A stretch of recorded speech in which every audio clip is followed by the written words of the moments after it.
Bonjour. Ça y est, les Anglais s'en vont. Theresa May l'a clairement indiqué, les Anglais sortiront de l'Union européenne avant mars 2017. En d'autres termes, la notification de sortie sera faite avant mars 2017, fin mars 2017. Après, il y aura toute une série de négociations. Alors, le discours qu'a tenu le Premier ministre anglais est de ce point de vue-là extrêmement intéressant.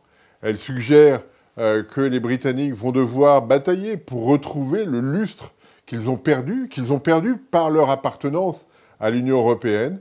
Ça, c'est quelque chose d'assez succulent quand même à écouter.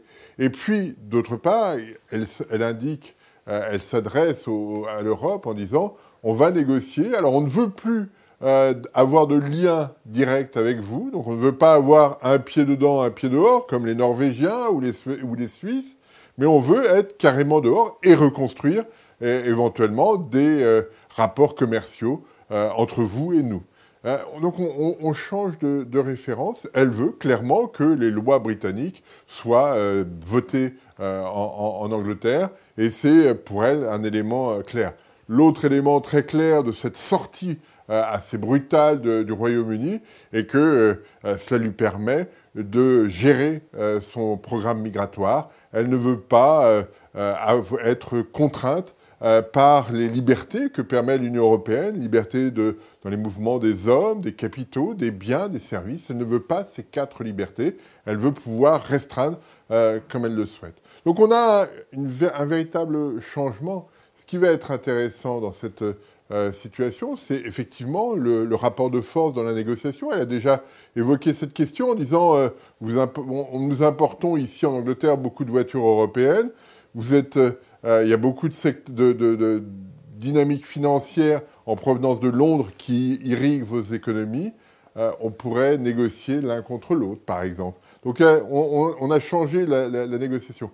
Mais ce qui va être intéressant, c'est qu'elle veut négocier des accords commerciaux avec l'Europe, un traité de libre-échange avec l'Europe, mais aussi avec tous les pays du monde. Et en d'autres termes, on rentre dans une logique où on casse les règles actuelles et on va les reconstruire. Et on a l'impression, quand on écoute Theresa May, que ça va prendre assez peu de temps. Ça prend généralement entre 5 et 10 ans. Donc c'est très très long.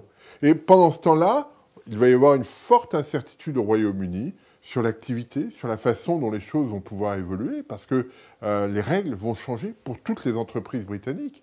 Et à ce moment-là, on aura une incertitude sur l'activité, sur l'emploi, dans un cadre où les Britanniques, lors du référendum, ont clairement dit qu'ils n'étaient pas tous d'accord. Londres contre le reste de l'Angleterre, les jeunes contre les vieux. Et sur ces points-là, Theresa May n'a donné aucune indication.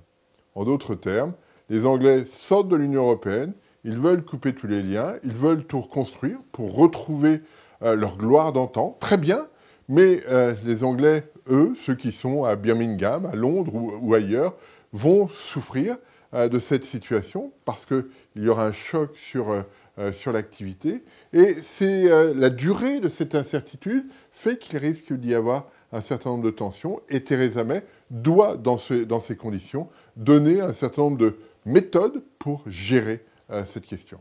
Ça va être essentiel pour les prochains mois, les prochaines années au Royaume-Uni. Je vous remercie.